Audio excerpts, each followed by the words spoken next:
Guys, welcome back to Ball Hour with myself, Daps. Keep liking, subscribing, sharing. Loving the feedback. Keep it coming and all of that good stuff. Today we got some managers on. I think you guys have had enough of the players. So who have we got today? Got Dean Barker, manager of Welwyn Garden City Football Club. Ben Andreos, head coach of Welwyn Garden City Football Club. What does head coach actually mean? Is it just... Don't know, it's just a title for me. Yeah, do you know what I mean? So is it a thing of... It means he takes the warm-ups and the training sessions. So you just pick the team. Yeah, basically, yeah. Is that literally what the dynamics Literally, are? that is it. Yeah. That is it. To be fair, I tried to get the management team involved, otherwise there's no point in being there. Yeah, do you have much input like when it comes to picking teams? And I mean, yeah, we the management team, we have like a meeting after every Thursday training session, see who's trained well, and who we feel should start. We give him our opinions, and then if he wants to take them on board, he can. Yeah. If not, he's the manager. He goes, well, whoever I pick plays. Does he normally take it on board? Yeah, he does. He does, to be fair. He does. He's looking like, what's he going to say? Who knows? But no. Sometimes it's if there's 4 or 5 of us having a conversation and 4 think we should go with it and 1 doesn't, probably go with the 4. Yeah. Okay. How's the season going for you guys this year? Yeah, it's been eventful. We started the season at Northwood in the Bostik League. Yeah. Done really well there. Left them 1 point off the playoffs when we left, and now we've taken over Welwyn Garden City, which. We inherited a bit of a mess, to be honest, but our job is just to try and keep the team up. We had a good win last Saturday. Just need to get 1 more win from our last 3 games to make sure. But you feel like is it until that's done, that final win, or how many points you need? Probably 2, so 1 win will guarantee it. 3 games left. Until that win comes, you're not relaxing and chilling? No, not yet. No, not it's not the holidays yet. No. Okay, so how come you guys decided to leave Northwood? Bit of a long story. We was doing well. A higher up club come in for us. Without saying too much, it we ended up leaving, and we've taken over at Welwyn Garden City. Okay, so how does that conversation go? So if a club comes in for you, is your expectation that your backroom staff will follow, or is it a conversation? Well, in this case, it never happened. But when I got approached by the higher up club, I spoke to my staff and said, "Would you be interested?" And they're all up for it at the time. For whatever reason, it never worked out. But normally, if a manager brings you to the club, he'll come with you when you leave the club. Okay, cool. If, let's just say, touch wood, it doesn't happen, he gets sacked. Do you say, you know what, I'm gone as well, or is it that I could go for this job here? Well, I mean, he's given me the opportunity to be a coach at this level of football. So my loyalty will always be with Dean, and what I know of him as a manager, he will always get another job, and he'll always turn to me to be his coach. My following would be with Dean. Yeah. Do you tend to keep the same people around you? So I've managed 4 clubs. I've managed Fosters, Wingate and Finchley, Northwood, and now Welwyn Garden City. So most of the people have been with me the whole time, and I know I can trust them. What was Wingate like for you lot? Yeah, it was good for me. I managed the 23s there, and I was first team coach with Keith Rowland, who used to play for West Ham in the Premier League. So good to learn from someone like Keith, the way he sort of approached games, and obviously all the long coach trips to Margate and places like that. But it was a great year for me. We were successful. The 23s won the league and got to 2 cup finals. The first team got the 2nd highest ever position in the club's history. So all round it was a good year to learn off someone. Okay, were you guys players before? Yeah, like both of us played up front, played non-league and stuff, and scored a few goals in our time. Did you play with each other? Yeah, we was at Hoddesdon together. He was at Hoddesdon and he got me over. Played a couple of games together. Then he done his cruciate.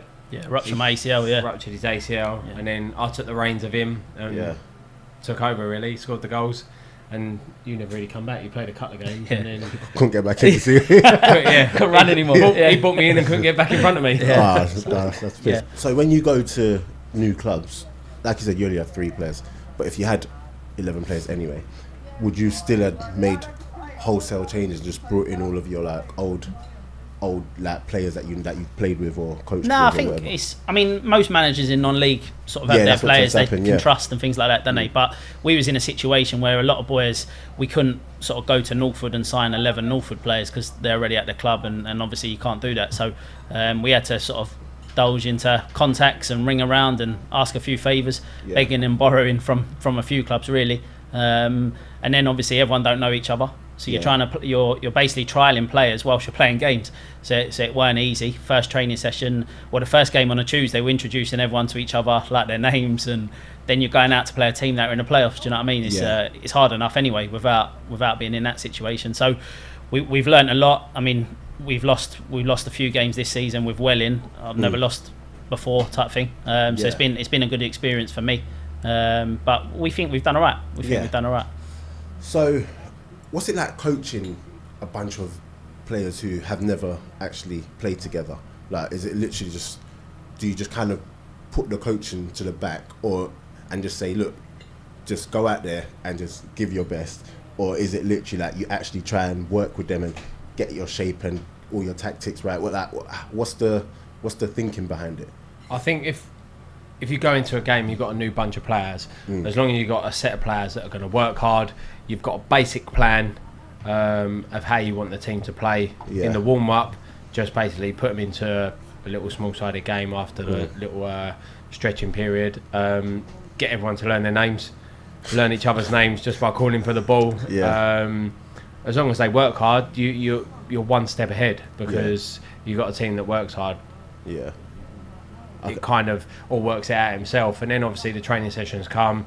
You want them to play how you want them to play. It's not just going to happen straight away because it's a new bunch of lads, and we've got people in on loan from Barnet and stuff like that who are here for a game, then they go. So we haven't really had a settled team 2 games in a row. So it's from since you joined. From since we joined through injuries, people trying to help us out, people going back from being on loan with us, and so it's just literally now we've got 3 games left. We've probably got the most settled squad that we've had since we took over. Do you think if you had started with this squad that you got now, you'd already be safe, let's say, or is it just too hard to say? Definitely. We got some very good players. We got 4 or 5 boys that have played league football, so they know what they're doing. It's just obviously trying to gel everyone together, and pre-season's the best time to do that. Okay. As coaches and the manager, obviously when you guys were players, you got told instructions and everything, but as coaches, do you sometimes get surprised by just how much you have to actually tell players in terms of giving them instructions? It's funny you say that because I think we've spoken about that yesterday after training, didn't we? It's just trying to keep it as basic as possible. Like, I know some coaches like to play like 4 or 5 different formations. For us, it was about getting maybe 1 or 2 formations and just saying, right, this is how we're going to play to start with. So at least the players coming in know what we're trying to do. But I think times have changed even from when we played. I mean, we're not that old, but changing rooms have changed, like banter's changed. I've been in change rooms where it's like a complete nightmare. People are like cutting your socks and it seems to have changed a little bit over the years. I absolutely love that though. So do we. But when you got a change room that basically you've got 16 boys that don't really know each other. It's obviously that side of things is not where you want it to be, and that comes from pre-season. The only good thing is because we have got I think there's 4 or 5 teams from Birmingham in our league. When we've been stuck on the coach for a few hours together, obviously people get to know each other, don't they? I just don't get how you have teams from all the way up there in your league. It's just it's the FA sorted, don't they? In terms of who goes in what league, but because we're classed as a Hertfordshire team, obviously there's only us and another team that are from Hertfordshire in our league, and obviously we're either at home or on a coach basically. So it's that's been good in a way though, because of the circumstances to get people to get to know each other. You're sitting next to someone for 2 hours or something. You got to talk to them, haven't you? What's the furthest game you've played or you've been involved in since you've been at Welwyn?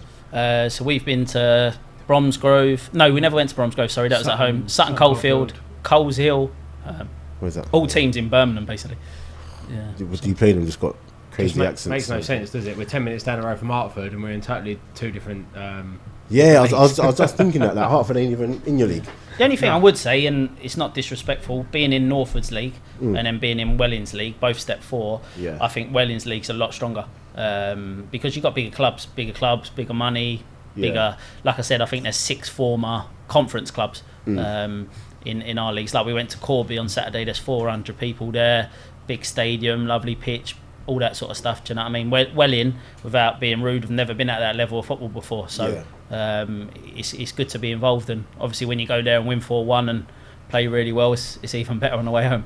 So moving forward, obviously 3 games left. Come pre-season, is it a thing of okay, we literally just had to just do a short-term job here, just keep us in the league. Hopefully, you guys stay in the league. Is it a thing of get rid of that now and then just start afresh? I think we'd like to keep some of the boys. We'd like to keep some of the boys. Some of the boys will naturally go back to their clubs. We had a boy with us, Charlie's just signed a 2-year contract at MK Dons. So he'll go back to MK Dons. But yeah, little things like that. So we've had to rebuild the club now, and then we'll have to rebuild the club again in pre-season. So it's like two rebuild jobs really. I think it's just pre-season comes, it's a clean slate, it's new season, we get in who we want to get in, sort of low key. We've been speaking since we basically took over what we're planning for next season. So yeah, it's all about a clean slate for us, and we start again and we see how far we can push them this time. When does prepping for next season normally start for you guys? So we've got our last game next Saturday, 27th, and then from the 28th onwards, the busiest time for a manager is pre-season. So because obviously once you've got your squad and stuff, it takes care of itself, doesn't it? So you got game tomorrow, game Monday. Yeah. And game Saturday. Yeah. Presentation night next Saturday. Get that out of the way, and then start to pre-season friendlies. Just talk like to that, players. the season's done. Yeah.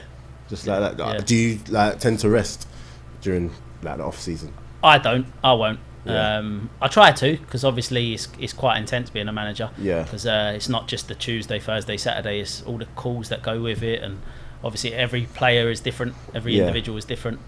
Some people want you to ring them and tell them how well they're doing or why they're not in a team or whatever. Some people just sort of see them Tuesday, Thursday, Saturday. But yeah, ours we'll find out what league we're in, because we're not sure. We might go to the Bostic. Yeah, we don't know what league we're going to be in.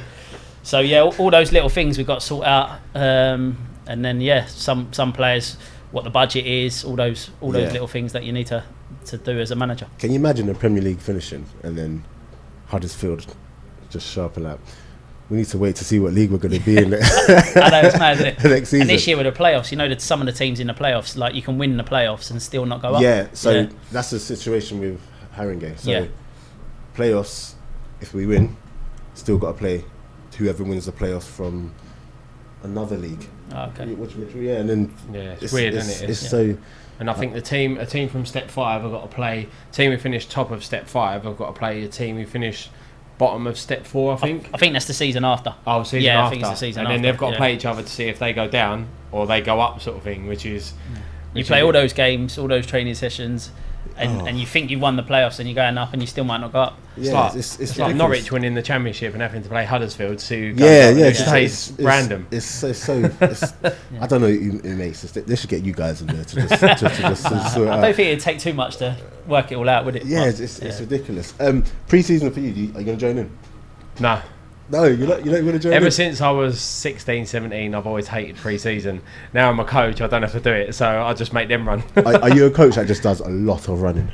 No. That's old school, yeah. That's very old school. I mean, when I was playing 18, 19, it was literally, you won't see a football for 2 weeks. Yeah. But you can do... But then have the bag of footballs out. Yeah. It's like an athletics club. Yeah. The bag of footballs are there and it's still got the tags on it. Where messing with your head. Yeah, man. so no, I'm all about doing pre-season with footballs.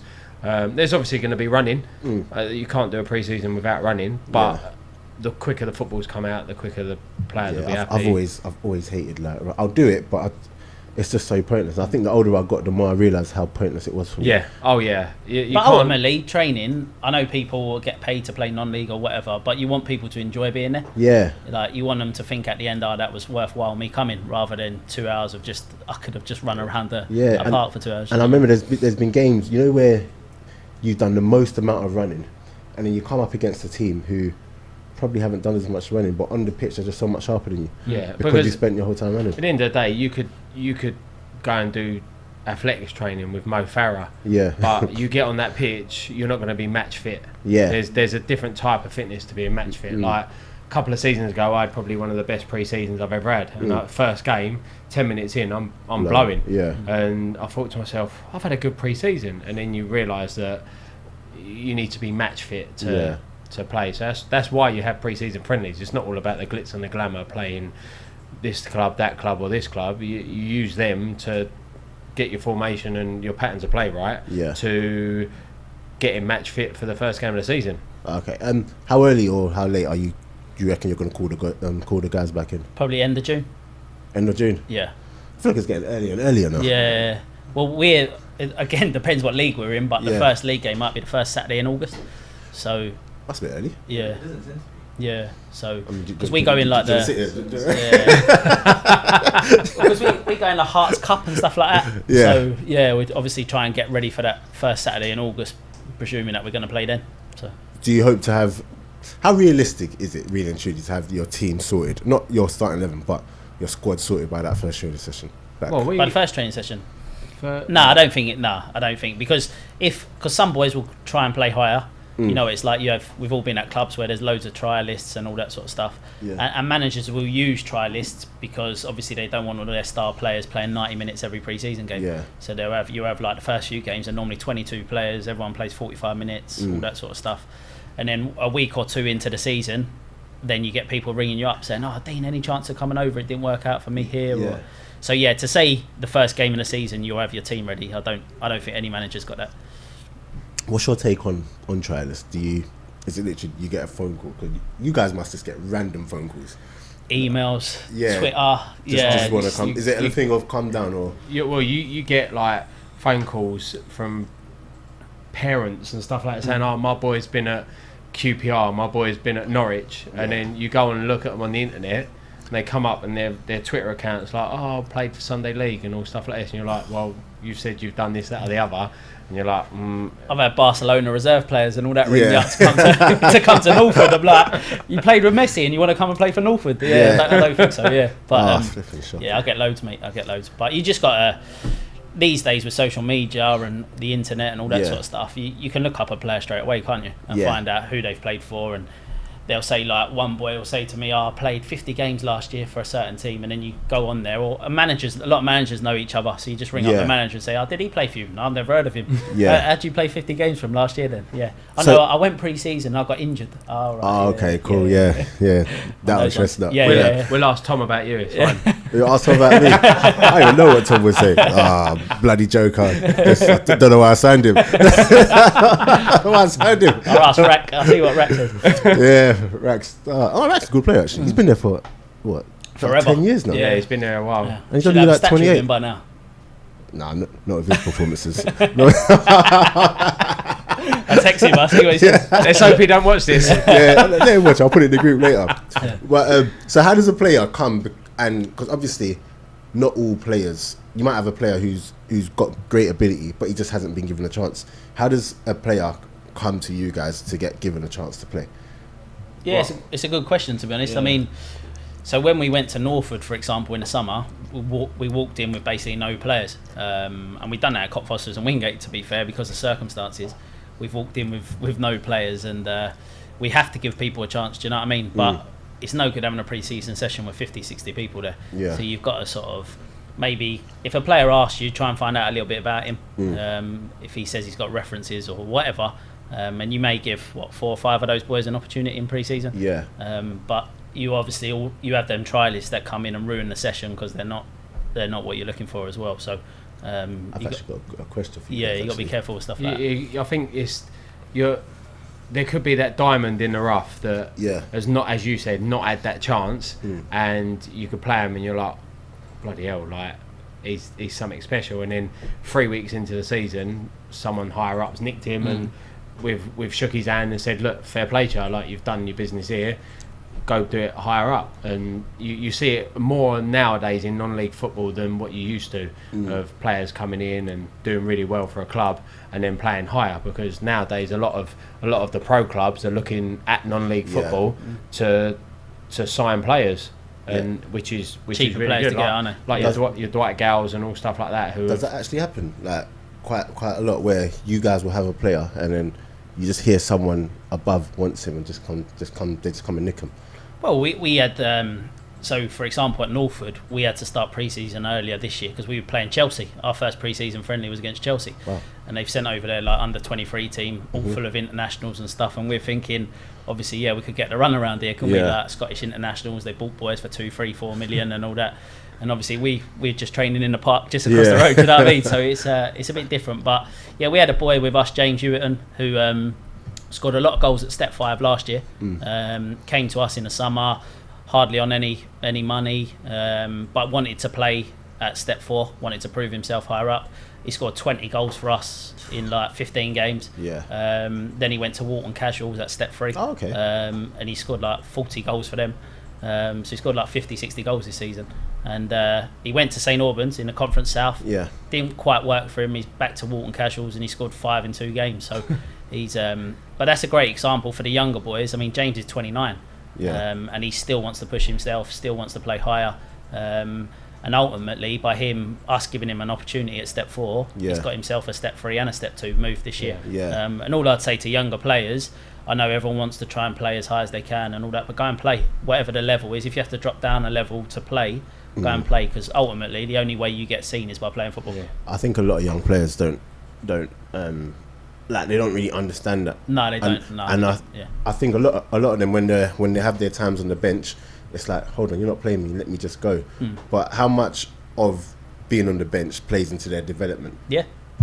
But just being around the group, if you're in a decent change room, decent group, say like Harringay for example, had a great season, winning a lot of games, Tom's not going to change the team too much really.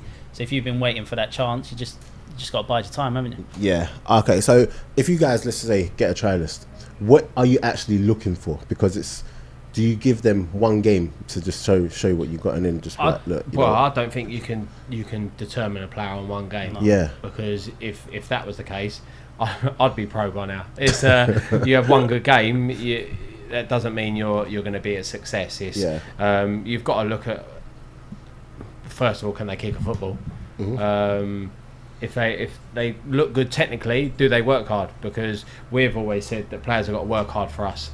There's no point having a luxury player in our team who won't do hard work but is really good on the football, because at the end of the day the other 10 players out there are doing his work for him, so he don't have to do it. So I've always believed in hard work. I'm big for timekeeping, even little things like you might think timekeeping, what's that got to do with football?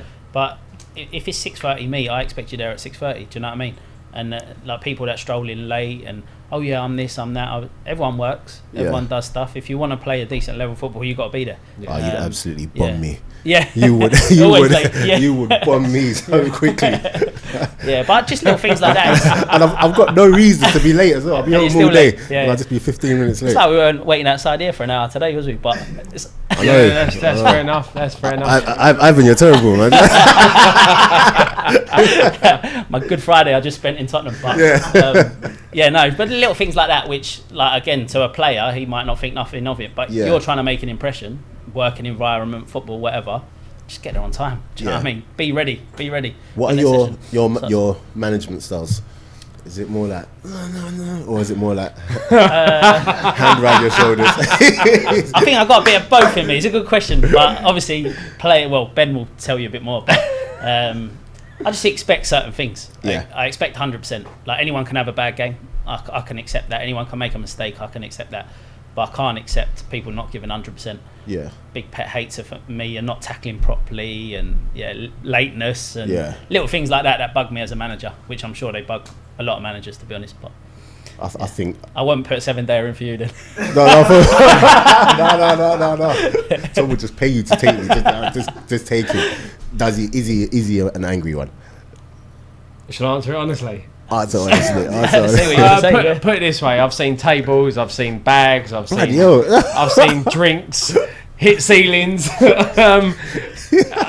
and they're not. It's not just him doing that just to get a reaction. I can understand why he does it, because, as he said, if you haven't got players that want to work hard, then you're watching it for 45 minutes on the sideline. You've given them that chance to go and prove themselves and play for you. And if they're not doing it, then it's gonna wind you up, because at the end of the day, it makes him look, as a manager, look like an idiot, because he's the one who's given him that chance, and he's not. He does it in training, but when it comes to a game, he wants to be lazy and all stuff like that. So I can understand. If you're 4-0 down, then you can understand there's going to be times when a manager loses it and you get. But for me, like as a manager, like I don't have any problem with any of my players trying to progress. So if they want to listen, I don't want my top scorer to leave and all that, because it's going to affect my team. But if they've done well for me and they get an opportunity to play higher, I shake their hand and say good luck. Do you know what I mean? So when you play for me, you're representing me. You're representing my management team. I expect 100%. Like I said, you can make a mistake, you can have a bad game. That's football. But I expect you to give everything in that 90 minutes. And forget me, you're giving it for your teammates. So I expect you to give everything for your teammates in that game. What's been your biggest run-in with a player this season? Do you know, like I think because when I played, whether I agreed with the manager or not when he dropped me or put me on the bench, I always tell the players. So I'll pull you aside and say, this is the reason you're on the bench or whatever. And I always respected that. Like whether I agreed with him or not, that's up to you. Like you might think, oh, he's this, he's that. But I thought, well, at least he had he was man enough to come up to me and say, this is the reason you're sub. So to be honest, it's been all right. With the 4 clubs we've been at, we've been all right. Obviously, everyone wants to play. If you don't want to play, there's something wrong anyway. But people, I think, have always been all right. And I haven't really had too many run-ins, I don't think, with... just me when I want to play and you say no. Yeah. But now, because I've told him like 5,000 times that he's not playing no more, I think he's sunk in. It. What's been your biggest run-in with a manager? You know what? I don't really get run-ins with managers, you know. I think it's because I grew up in a time where you just respect the coach. You respect the coach and respect the manager. So even if you don't agree with it, you just shut up and just get along with it. You take it. But then I've had managers who I can have, like, so Pete at Carl Shorten's a really good manager, because you can go at him, but in the game and whatever, and he won't take it to heart and everything. But I've just never been that player. Like I cringe when I see younger players now doing it to manage. I'm exactly the same. I hate it when they're not in a team and I absolutely hate it. I've seen little boys tell coaches to shut up, and I'm just like 17-year-old players and stuff. Who have all the ability in the world. They got a couple Instagram followers, and they've made it. Do you know what I mean? And they've all got agents these days, haven't they? So even from when we started playing, like no player at step 3, step 4 had an agent. Now all these 17, 18-year-olds all have you agents. Actually got some of your players got agents? Yeah. Half our team. That's quality. Half our team. But it's not a thing of like you want to talk to them like, can you talk to my agent there?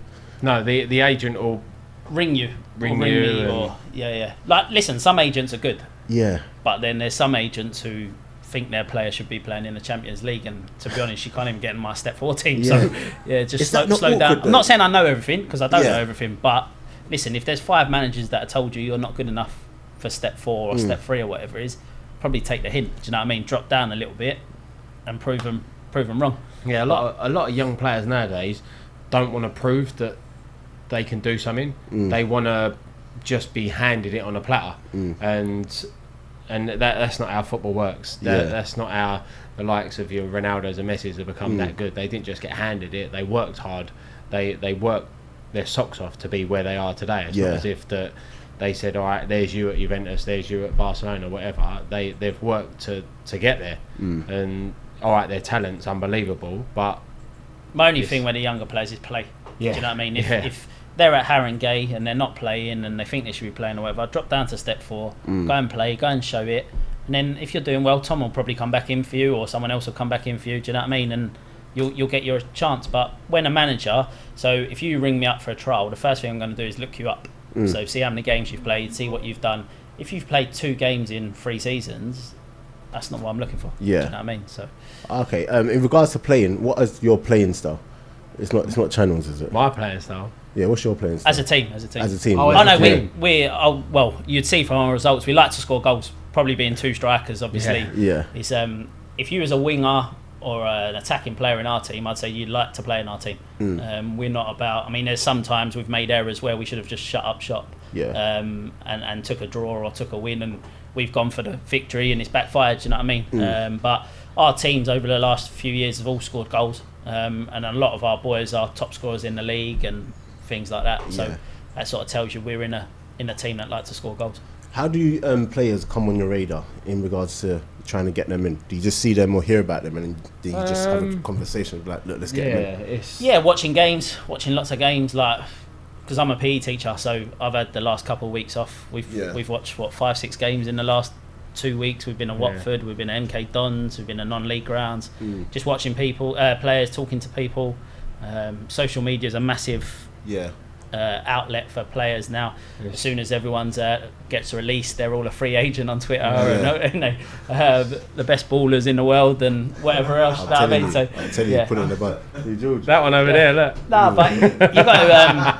Then as a manager, you got to keep up with stuff like that. It's no good being sort of a dinosaur and I don't go to social media, because you miss out on things, don't you? You miss out on players. So it's but these days it's easy to find out about a player. It's playing with players as well, isn't it? Like I've only just sort of stopped playing really, so it's playing with youngsters who have sort of progressed and older heads who have got the experience, who I know that could play a decent level of football still. They're your experienced players, because in a team I think you do need experienced players. Like going back to Haringey, you've got Kirby at the back who is experienced as anything, and some people might look at him and think, well, he's not a footballer, and then when he puts in his performances, he's one of the probably the best centre-halves in the league. Like, no nonsense, getting rid of it, but he can play football. He can play football, and that's what you need in a team, experience, because that experience is second to none in football, I think. Yeah. So do you guys? So if you saw a player now, so you said you went to go see MK Dons.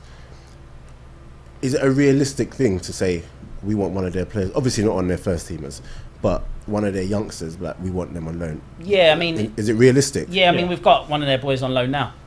So we actually went and watched him play, and they played Luton under 23s. And if you build up a good relationship with people and people trust you, when they're sending their boys, they obviously want them to play, don't they? Otherwise, there's no point coming over. So if you have a good relationship with them, there might be one or two that they're going to send out on loan next season. We might be able to jump in there first, because they think, all right, I might send him to a step 3 team, but he's going to sit on the bench. Well, I'll send him with Dean at step 4 and he'll play him. And ultimately, that they want to play, don't they? Yeah. Sometimes it's not about what you know, it's who you know. And as he said, striking up that partnership and coming across really well, that they will respect you and they will sort of go, do you know what, we'll give him a go at step 4. It's men's football, and he's learning all the banter, all the elbows that you get in non-league football, or the pinching, and it's all part of their development. As a player. How did negotiations go? So you tell a player, let's come, I want you to come play for me. Okay, cool, I'll do that. And then the elephant in the room comes up. Money. How much money? How much money? To be honest, nowadays, it's not even an elephant in the room nowadays. Before it's the first question. That's the first question they'll ask. Is what's the budget like? Yeah. You're like, well, hold on a minute. You've been sitting on the bench at step 4 for a year and a half now. Surely you just want to play football. My own. Listen, people want to be paid, get paid. I get that, right? And people got to look after themselves. I get that as well. But if you're playing well, that club will look after you 9 times out of 10. So if say you're on a certain amount of money, they want you to stay. You're playing well, they'll reward you anyway. And 2, if you're playing well, someone will offer you more money anyway. So worry about playing first, and worry about money second. Yeah.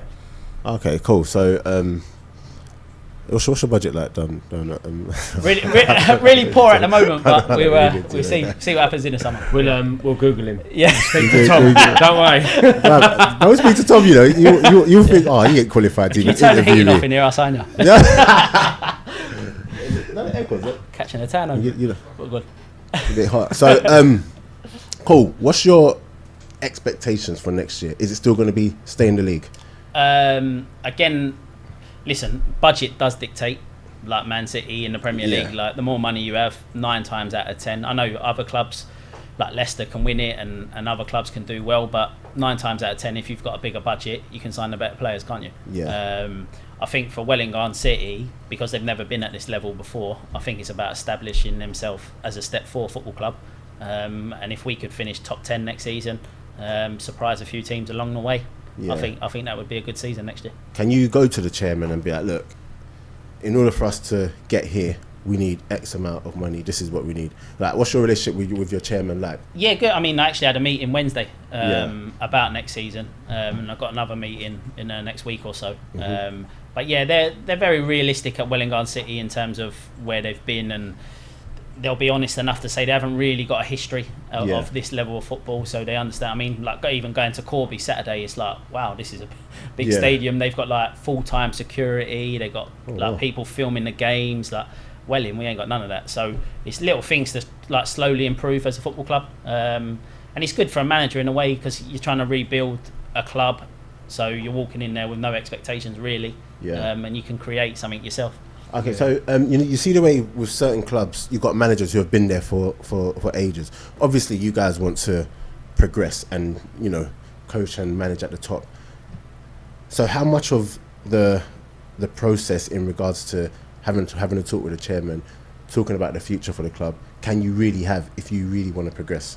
I think with football, you don't know how long it is going to be until you might not even progress. You might become one of those managers at a club for X amount of years. Yeah. So you're planning for the future. So instead of just planning for 3 months down the line when you might think, we might have a good set of results here. We might then get an opportunity to go and do it higher. You've got a plan that you're just basically there. Like Jose Mourinho don't go in at a club and go, well, I'm planning for 3 months. I'm planning to be successful at this club because success brings success, I think. So if you're successful at a club, you want to do anything and everything you can to plan to be successful. So if it means getting in sponsorships to raise the budget a little bit, or getting a team to play how you want them to play, because if that's how you want them to play and that's how you've been successful in the past, that's what you want to do, sort of thing. So you can't plan for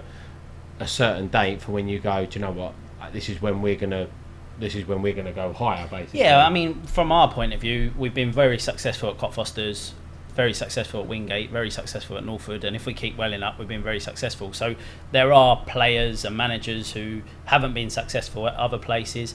We feel like we've done well. Do you know what I mean? It's not blowing smoke or nothing like that. Yeah. There's some people that will get job after job and you think they've never ever done anything. Do you know what I mean? We feel we've done all right.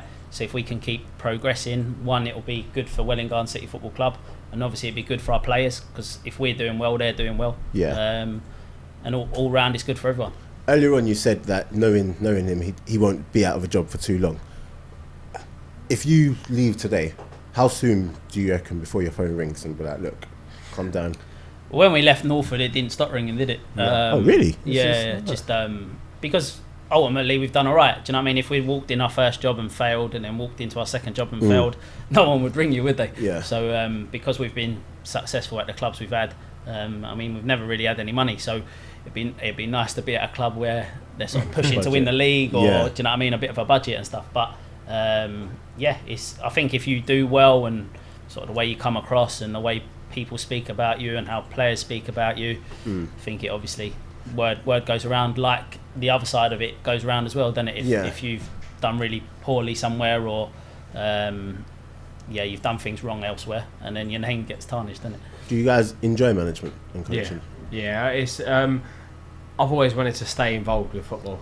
Okay, that's going to be my next question. So I mean, I passed my level 2, going to do my UEFA B, so I've always wanted to be involved with football. I want to do it full time. It's not my full time job, but I want to go on to work in like academies and all stuff like that, and progress that way. But staying in non-league football is amazing. Like seeing all the fans and how much stuff's done at the club and the supporters and just getting the team to play how you want them to play as a coach, and just sort of great people around the club, basically. It's good. Yeah, it's like as a manager, obviously when you play, you go home, it might bother you for a little bit, Yeah. By 10 o'clock, you're in some club somewhere and you're not bothered.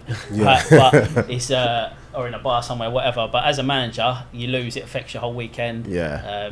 It does take over your life a bit, and I always respect every manager in terms of that, because I understand how hard it is. The hours, like on a Monday, it's your night off. You're worrying about Tuesday. On a Wednesday, you're worrying about Thursday. Yeah. Today, you're worrying about tomorrow's game. Do you know what I mean? So your phone don't ever stop. You don't ever stop thinking about football. But for me, it's something I've been brought up in my whole life.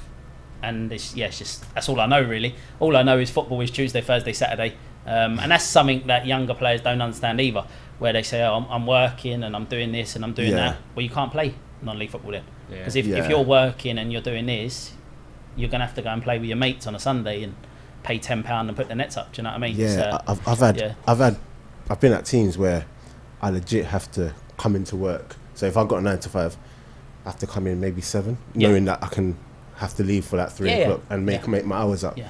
Do you know what I mean? But it's your decision. Just for football. Yeah. And that's what you love doing. So that's what you do. Yeah. Again, some of the younger generation don't understand the commitment. And then like you'll throw them into a pre-season game, then they say, oh, I'm going on holiday for 2 weeks. Yeah. Well, the season starts. Like, what do you mean you're going on holiday for 2 weeks? You're going to miss the first 4 games of the season. I think I can get away with that now. Yeah. when I was younger, listen, I couldn't. There's no chance. Listen, people have to have their life. Like football's not their life. I understand it. Like, I'm not paying you to be there 7 days a week, but if you want to play a decent level of football, you got to commit to it, and committing to it is Tuesday, Thursday, Saturday for 9 months or whatever. Ocean Beach Club is calling you, isn't it? They're calling me. That's him. He's already there, mate. He loves it. He loves it. I'll give Wayne a ring. Yeah, like, he does. He definitely loves it. So what? Do you guys only go on your holidays, literally off season? Yeah. Near enough. Yeah. Yeah. I've always been like that. I've always been. It's with football. If you're getting paid, it's a job. Yeah, it's all right. It's not your main job, but you're getting paid to be there Tuesday, Thursday, Saturday. Yeah. And as he said, some youngsters are like, well, I can't really make it. And I mean, I've been on Tuesday night games where I'm getting in at like 11 o'clock and I'm up at 4 the next morning to go do my main job. And I do it because at the end of the day, that's your job. You're getting paid. That's your job. If you don't turn up, then you're going to get fined. Do you ever look at a player like whilst the match is going on and think, I'm going to get rid of him? Like, I'm going to get rid of him. Have you been speaking to Tom? No, maybe not get rid of him, but for me, right, if you're a sub, you're a sub, so you have 5 subs most of the time, only 3 can get on, which is obviously not ideal, because obviously there's 2 people that have travelled 2 hours and you can't get them on. But if you're a sub, go and prove to me you should be starting. Yeah. Like, don't mope around in the warm-up and start sulking and bring people down with you. You keep an eye out for that sort of stuff. Yeah. And it's one of my bigger things to look at. Because I don't want you to come and give me a cuddle and say, yeah, I'm well excited that I'm sub. Yeah. But I want you to go and prove to me, like, basically stick it up yours that I'm on the bench. I want you to show me something. Do you know what I mean? And that's what I look for. That's what I look for in a player. Do you guys ever keep a guy around because he's good for the dressing room? George. Hey.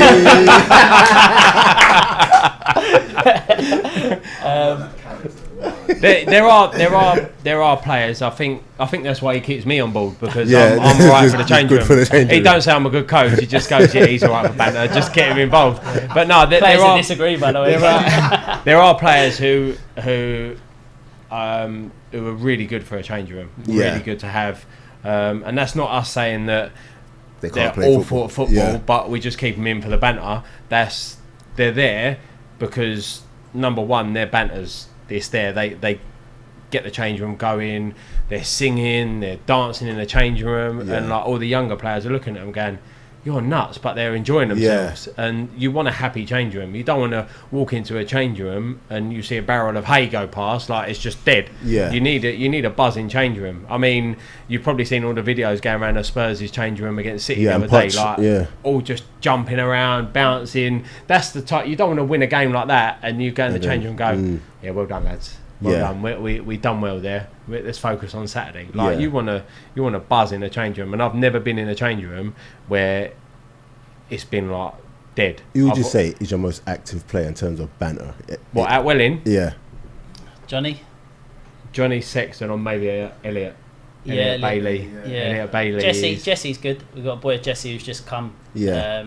Well, he played a few games, done really well, got injured. He's just come back into the group and like not blowing smoke up him, but he come back into the team Saturday. Yeah. And we won. And some of that is him being around in the changing room. Yeah, change room before the game. Like he only played 20 minutes, but him being around on the coach, the build up, the Tuesday, Thursday training. Like he was buzzing to be back, and he could run without his hamstring falling off. And, do you know what I mean? All those little things, and I think that contributed to a good vibe going into Saturday. Do you know what I mean? Who would you say the player on the pitch is the one where it's not you can't play without, but he literally just raises it up a notch, like raises the team up a notch, and sets the tone for the match. Sets the tone, yeah. Dylan's good in terms of that in our group because he talks a lot in a very quiet environment because obviously the situation we inherited. And he's one like you're in a little bit of it. The striker's getting a little bit into the game, and then wallop, he sticks him in the air. He's good at that. But then just to let him know he's in the game. You know what I mean? But then you've got Matty Campbell on the wing. Yeah. Assists, goals lately. Like he's coming into his own, getting used to things, doing all that. All he says is the flood's coming. The flood's coming. That's all he says. That's all he says. I'm telling him build an ark then if the flood's coming. You know what I mean? And then you see him on Twitter. It's just his name's Flood. And then you've got DK who on his day is George knows all about him. On his day he could be one of the best players in the league. Yeah, he's played for like St Albans and stuff. His vision, Conference South, his vision and stuff like that is good. So we've got a boy on loan from Colchester who scores goals, so we could say a few about anyone really. So you see, you just said on his day. How long do you persist if it's not his day, but good question. Know he's got the quality? It's a good question. It's a very good question. Yeah, I mean results dictate that, don't they? Yeah, results dictate that. If he's not playing great but you're not losing, you stick with him. If you're 4 or 5 games in, he hasn't played well for 4 or 5 games, you've lost 4 or 5. Sometimes you might think. It's a good question because a few years ago when we was at Cockfosters, we played Pottsbar Town in the cup final, and they were a league above and stuff. And two of our experienced boys had just dipped in form, and like they'd been on the bench for the 2 games before that, and it was the cup final, and it was, do I play them or do I stick with the 2 boys that played? And I went with the boys that I knew could get back to that level. We ended up winning the cup final, and they're the 2 best players on the pitch. So sometimes maybe that, you know, when they get dropped or they're on the bench for a little bit, it gives them a little kick that they need sometimes.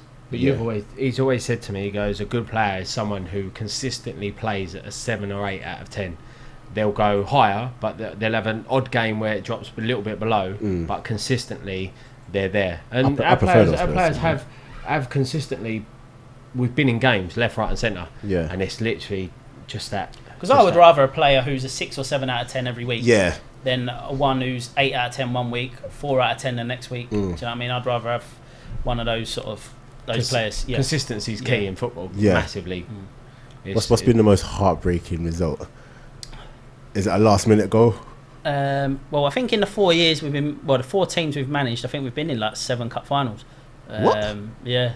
So we've been in quite a few cup finals at clubs. Yeah, Wingates and Cockfosters. But was in 3 in the first year, weren't we? This season, I think we was playing. We was playing Corby at home, and we went 2-0 Sutton up. Coldfield twice. So we played Sutton Coldfield this year at Welwyn. In our first game, they scored in the 89th minute 1-0, and away they scored in the 89th minute 1-0. And one was sort of an own goal, and the other one was a penalty, which no one thought was a penalty. So just talking Welwyn, they're probably those 2 wins, and obviously would have been safe by now, and they're up there. They're a good side. They're in the playoffs or just outside the playoffs. So they was quite heartbreaking. But losing cup finals is quite tough. For most players. But just the 90th minute wins are the highest you can get. And the losses are the lowest. Okay, cool. Cup finals. When was your last cup final? I had 2 with Wingate last year. So you've won. I know you won 1 with Wingate. Yeah, we won the league with Wingate and we lost both the cup finals. Ooh. Yeah, so that was we lost to Hastings United and Margate. What's your relationship like with referees? Not too bad, is it? Not too bad. Not too bad. They frustrate people like most managers, I would say. I like the ones you can talk to. Again, whether you agree with them or not, that's fine. But at least they talk to you and tell you. Yeah, they always give you. I like the ones that will always give you their opinion. Their opinion of why they did this or why they did that. I can't stand a referee that will go arrogant and go, it's my decision, done. Just give us an explanation. Like, at least talk to us. Like, we've had linos that come up and down against us, and we'll have a chat with them and say, what do you think of that? And they say, well, this, the lino says, I'm not getting involved, then I'll flag up, like, as you're thinking, I thought you weren't getting involved. Did you see it? But it's that's silly. It's an easy excuse to blame referees, isn't it? Yeah. Like, everyone likes to blame refs. So, is there loyalty in non-league football? We ask that to everyone. Sometimes. Yeah. We experienced a situation where there wasn't loyalty at Northwood. That wasn't players. Yeah. But in general, I think in non-league, a lot of people go with the manager they like, don't they? A lot of the time. But is there loyalty? Probably not. Some players will move 10 miles up the road for 50p more, even though it costs them like £5 to get there.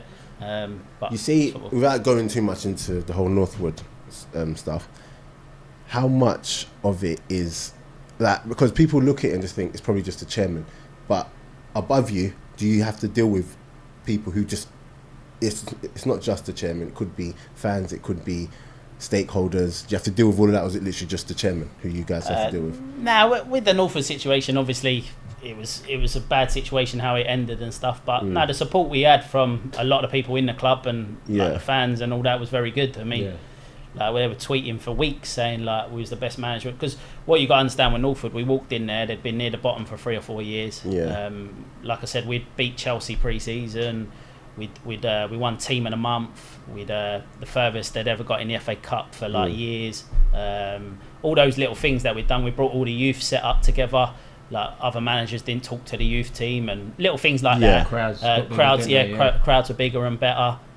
So for us to leave Northwood 7th and 1 point off the playoffs, we thought we'd done all right. Do you know what I mean? We thought we'd done all right. So we left. If we can leave the club in a better position than when we first came in, I think we've done all right. It's been a success. If you guys were to leave Welwyn and Northwood said come back, would you go? No. You wouldn't? No. You said no after him. Are you just following his lead? No, he just got there before me. Always ahead of him, innit? Okay, cool. Who are your like inspirations in terms of management? That's a good question. My 2 best ever managers when I played was a bloke called Neil Kilpatrick and Jimmy Hay. Jimmy Hay's Wycombe Wanderers record goal scorer. Just taught me so much in how to prepare for a game. Like I said earlier, Keith was great for me. Like, Keith played in the Premier League for West Ham, Northern Ireland International. He came off and Rio Ferdinand came on for his debut for West Ham. So much, like, just talking to him, like when them long trips, like, in the Bostik Prem, there's like Folkestone and all those places, you're sitting on coaches for a few hours, aren't you? Like going to Lowestoft on a Tuesday night, do you know what I mean, getting in 2-3 in the morning, you got plenty of time to talk to people. So it's like, if in non-league terms, Keith would be up there with people I really respect and learnt a lot of. And in regards to just in general life, like, who do you look up to as a manager, or who do you look at and think, I want to not model myself on him, but I look at it's an easy answer for people to give, but Pep. What he's done for the game, and he hasn't done it just at one team; he's done it in 3 different leagues. And you can't take away what he's done. Because City the other night against Tottenham played unbelievable. I would disagree with that a little bit. They knew that to go for it. But what I'd say about Pep, he's always had money. He's walked into big clubs, right? I'm not saying he's a bad manager and all that, and don't get me wrong, what he's done is incredible, but he walked into a Barcelona team, club, good players, big budgets, Bayern Munich, big club, big players, Man City. So he's always, because of what he's done, obviously he's earned the right to be like that, but he still had big clubs and big players, isn't he? If you look at how they play under him, like City before wasn't playing that football that they was under Pep, and they still had the big budget. And they still under big budget. So people can have all these big budgets left, right, and centre. It's what they do with it that counts. And I don't think he spent money, but you've got to spend money to get the better players, because you want the better players to play in your brand of football. And with him, Klopp, and I still rate Mourinho. Mourinho has done so much for the game. Whether he comes across as arrogant or not, you need a bit of arrogance as a manager. And obviously Ferguson, what he done in the time that was going on there, what he did for United, like he was on the verge of getting a sack. Yeah, and then he won. I think he beat Forest or something like that, and he kicked on from then. And some of the players that he's had, like that 92 team that he brought the youth through, and Alan Hansen said you can't win anything with kids and now look at those 6 players. They've had a successful career. So it's, if you said Premier League though, for me would be Eddie Howe, people like that, Sean Dyche, the Wolves manager, for what they've done. More so Sean and Eddie, because of, I mean, Bournemouth, people would never expect Bournemouth to be in the Premier League for this long and established club, and even Chris Hughton's done a great job at Brighton. Yeah. Having managed clubs with hardly anything, I sort of relate to those clubs. Don't get me wrong, I'd love to be Klopp with loads of dough and Pep with loads of dough, but I've never had that, so I always relate to sort of those managers in the Premier League anyway. Which teams do you guys actually follow? QPR for mine. You follow QPR? Yeah. Did they get Sherwood in the end? Not yet. I don't know if anything's happened today, but but as it stands, they still don't have Sherwood. Who do you? I'm Tottenham. Yourself? I'm Arsenal, mate. Arsenal, yeah. Do you know what? Yesterday, George, how are you mates with him? I don't know. Do you know what? I'm going to say this. I'm going to have a moment of weakness, yeah. In fact, I'm not even going to say it. I couldn't bring myself to say it. No, you've got to say it now. This is recorded. You've got to say it. I woke up yesterday and it literally dawned on me, because in my head I'm thinking, no matter how far Tottenham got, you're not going to win the Champions League. I thought you were going to say Wenger's gone. Yeah, like it dawned on me. I was just like, hold on. Tottenham could win Champions League. And then I'm looking at, you've got Ajax. I don't think Ajax can beat. As good as Ajax, the way Tottenham plays is just weird. Like, Tottenham can beat Ajax, can't they? Yeah, it's just weird. I can't see that happening. You are going to get a rampage of Tottenham are tweets and everything by you saying, do you know what? Tottenham can win the Champions League. You know what? All your players are going to be on it. Just don't snip that. We need to add context to what I just said. George, this goes out as a separate little video. This goes out. It can't happen. I'm telling you, it literally cannot happen. What are your views on Emery taking over from Wenger? Because at the end of Wenger, he's put Arsenal basically back on the map. I like Emery. I'll tell you why, because I don't think people realise the crap that he inherited. And to get us, at the beginning of the season, I wrote off top 4, wrote off Europa League. I thought it's going to take about 2-3 years to actually get to that point, but to still be in top 4 and semi-final Europa League now with the players he's had to deal with, I think he's done. You can't say anything, but he's done a good job. And hopefully he sees it across the land. But I think he's done a very good job. I think he's very. But he's just like all managers. It's hard as a fan to just say you've made a couple mistakes here, and crucify him. But he's made a couple mistakes. But it's his first season in English football. But I think it's like when all right David Moyes took over from Ferguson. Ferguson had that legacy. And David Moyes then had to try and get out of the Alex Ferguson way, because there's not going to be another one of him. Emery's not going to be another Wenger. So he's then got to get out of the Wenger way, because he's got his own playing style. Emery's got his own. He's successful at Seville. He's won like 3 or 4 Europa Leagues. I think where Moyes went wrong though is that he wanted to do it too much. Like he changed the whole backroom style. He wanted to do it. He just did everything. He wanted to do it like that. It's not going to happen. And Emery's kept the nucleus of the team. And all right, as you said, they're not very good because the season before didn't really do much. But he's kept it, and he's got them playing how he wants them to play. And I just hope it's honestly, I just hope with you guys in the Champions League, you're forming the league dips. You lot come at the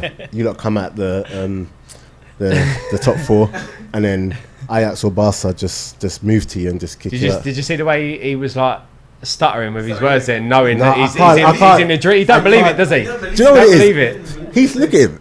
I can't deal with this. I couldn't deal with George.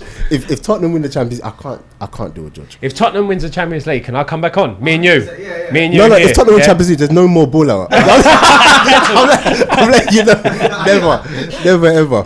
But yeah, guys, hope you lot have enjoyed yourself today. Yeah, it's been really good. Feel free to come back whenever. Just feel free. Next year, when you're planning your team and you need experience in there. and a good player. Do not call me, because that is not me. I'm with George. Yeah, that is not me. But yeah, guys, thank you for listening. Remember to keep liking, subscribing and sharing. And yeah, we'll see you next time. We're out.